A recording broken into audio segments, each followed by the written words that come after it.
Yes? Hi. Hi, Mia. Please take a seat. Oh, thank you. Oh, I love this vase. Oh, people don't usually notice it. Oh, it's definitely eye-catching. Don't worry, it's purely decorative. Just speak nice and loud into it.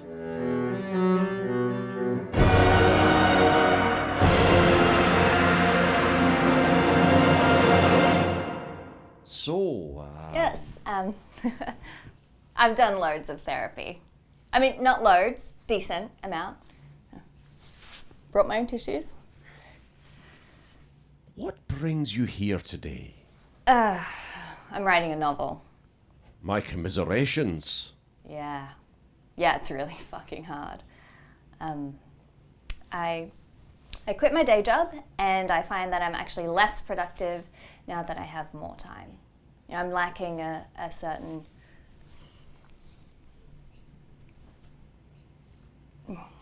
I find writing a compulsion, like I have to get something out. like a sneeze. Like a sneeze. I'm so eager to spread my research and infect others.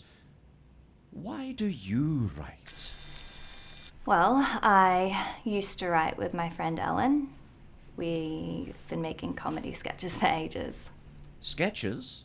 That's when two 20-somethings sit on a park bench, get shouty, then one randomly shoots the other? No, that's a skit. We're more... Anyway, Ellen has this knack for telling me my ideas are shit, but in a nice way. Which sounds terrible, but she's actually the best person I know. She moved to Amsterdam. And she works for the embassy, practically runs it.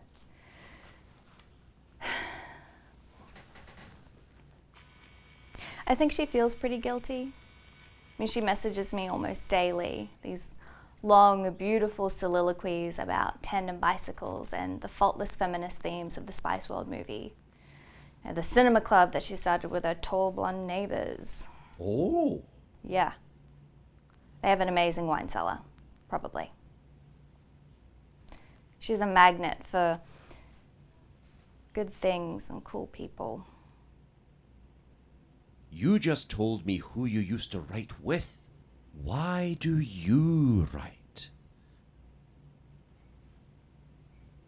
No idea. That's your conscious mind talking. Go deeper.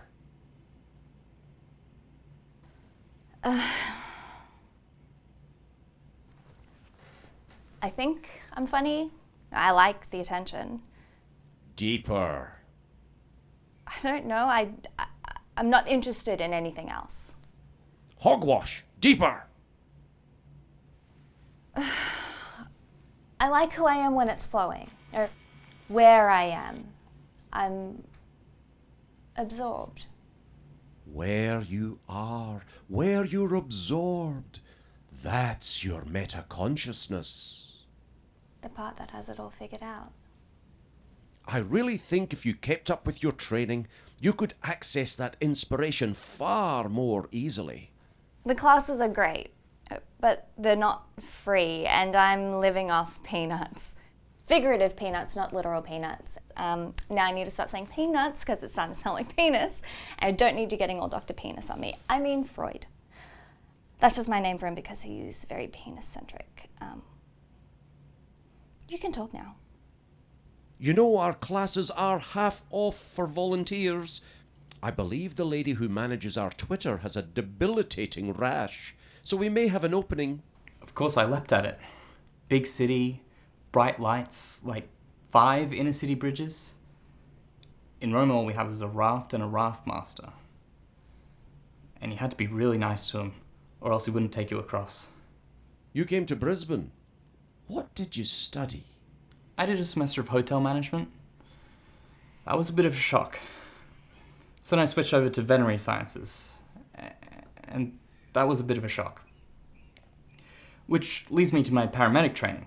Bit of a shock? No, I had a good time. But it turned out I was allergic to my trainer's aftershave, and it felt rude to bring it up. Then I flunked. So I went back home to work with Mum and Dad in the bakery. It's no ordinary bakery. It's the best in Roma. Roma? Cool. Yeah. Still, we're pretty humble. We get along fine with the folks at the Muffin Break. One of the people there actually suggested I should audition for MasterChef, so... Oh, you're... Oh, I'm sorry. The judges were way too harsh about your compote. It was a praline. Can I ask you a question? Of course. Great. In chapter 18 of The Voice Within, you said that loneliness is the first step to metaconsciousness, and that only in a vacuum can we hear the echo of clarity. Yes? Yeah. But then in chapter 6 of Family and the People in it, you write that the path to metaconsciousness begins with community, and that only with the help of others, can we soothe the noise of the self. And? My brain's collapsing in on itself. Migraines, my doctor said. It's quite common for the metaconsciousness to push back as you attempt to penetrate its psychic membrane. She said stress could be a trigger. Are the new work hours too... Long? No, I used to work 55-hour weeks on our grad films. Oh, good. We're getting pretty busy, and Charlotte mentioned what a great help you are. That's nice. Really, what did she say? Curious much? Sorry, I'm just trying to, it feels like you've reversed what you said, and that in this new book, it makes out like we should all be more insular, but I need people. I need Indy, and I need my parents and my siblings and my mates. It's what I've built my whole life around. What do you think, Indy? I get it. But as much as I love Ethan, I've been looking after myself my whole life. Mum taught me that, and I got a scholarship, and I moved out, and I've been working for everything that I have. I always tell her that she's my hero. Don't do that. No, don't.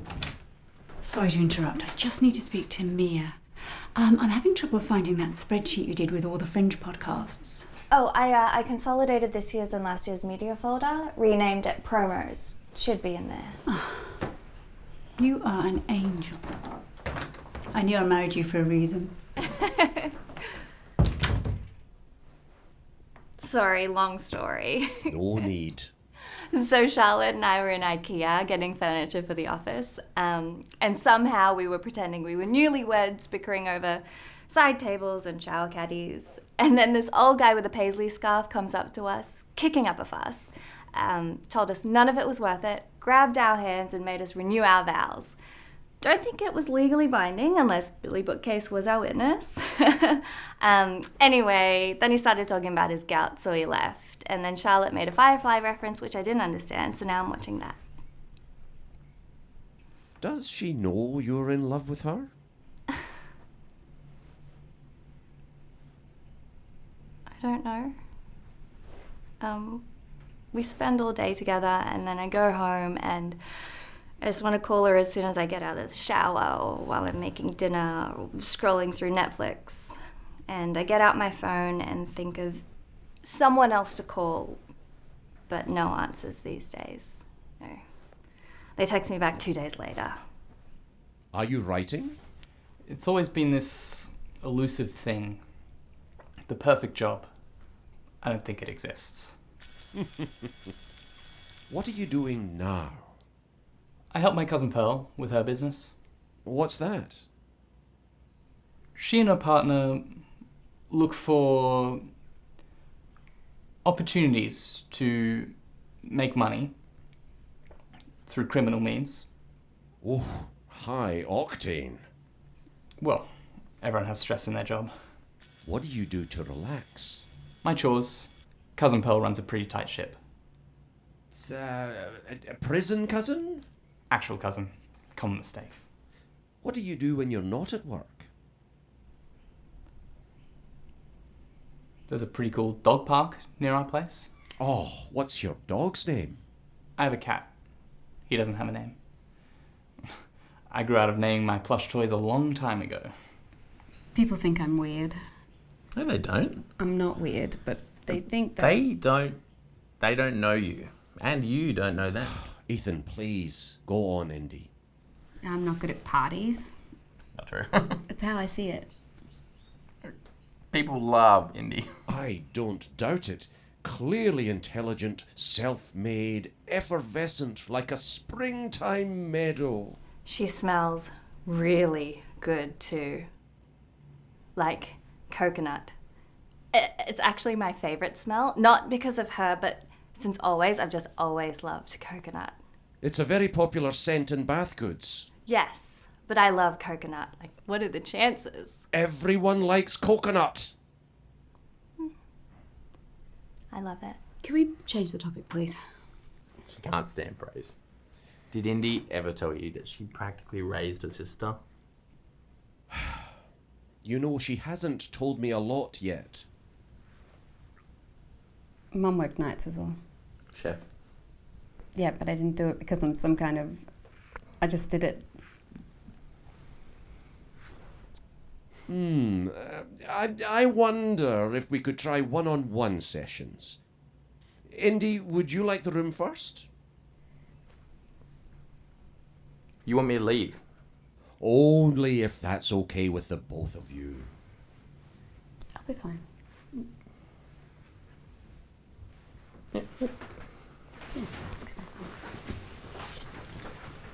I think she had a hard life. Not that I ever felt sorry for her. She was so disappointed in us all the time. Like, if we ever forgot a textbook, it was wrath.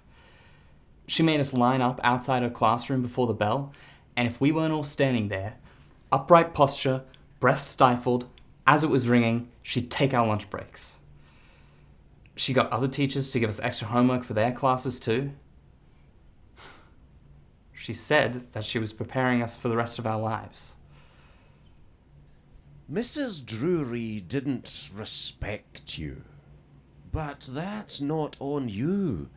You can respect people, Regan, without bending over backwards to please them. You can respect people while respecting yourself.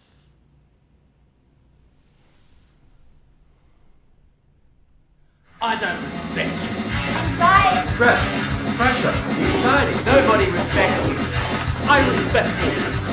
I respect me. The walls are metaphors. Wonderful work, Regan. Now take off your clothes and put on the nappy. It's time for round 2. You know, this was a bad idea. I'm really not myself. I'm creepy and sweaty and my head hurts. And do you see what's happening to me? I can't stop thinking about her. I can't sleep. I just want out, man. Mia, now, you might think you want and need and could significantly benefit from that. But, Do you have any sedatives or a horse tranquilizer? You know, what are you a doctor of, exactly?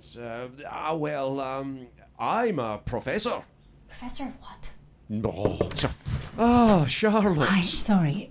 Did you draft that press release? I checked your drive and all I could find was some strange, sad poetry. Charlotte, Mia here seems to have some unresolved feelings for you. Can we book an intimacy session tomorrow? Sure. After 3? Does that work for you, Mia? An intimacy session? What's that? Totally normal techniques we use to develop closeness with our fellow practitioners. Hugging, holding, eye contact. Nothing below the belt, so to speak. I should be excited, but I am. It's happening. For real now. We're having a baby. But, there's still so many things that can go wrong, and Ethan's so positive. Does that grow tiresome? A little, lately. He doesn't want me to worry. It's kind of like we went through 2 different things. and we're devastated, both of us. But for him, it wasn't just that we're going back to square one. It's like he knew her. He thought it was a girl. A little girl who he knew and lost. What was your reaction? Well, felt like a rude wake-up call. How so?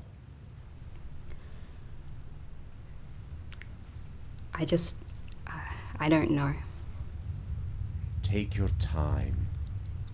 No, I'm explaining. I don't know what's around the corner, and I can't do anything about it. It's okay. You don't know either. You don't know either. Ethan can't control it. I can't control it. Dear, that's what our research is for. To help get you in touch with the indie underneath it all. Close your eyes for me. Remember what we practiced? Take this off.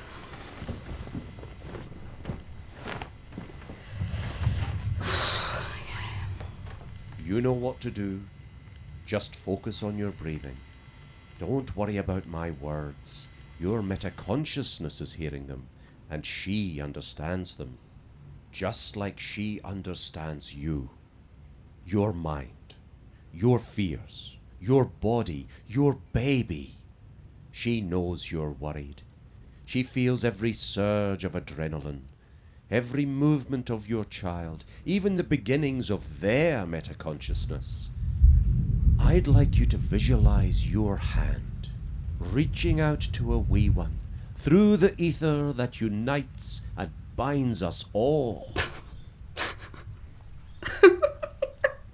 What is it? I'm sorry, this really isn't my thing. No offense. You sound like Yoda training a... Indy? I think I just felt a kick.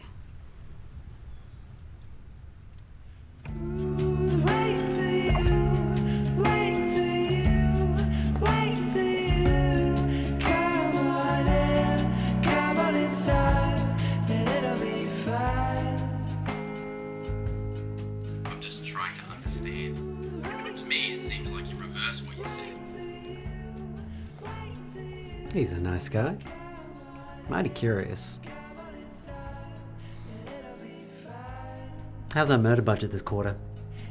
Think we could squeeze in another one?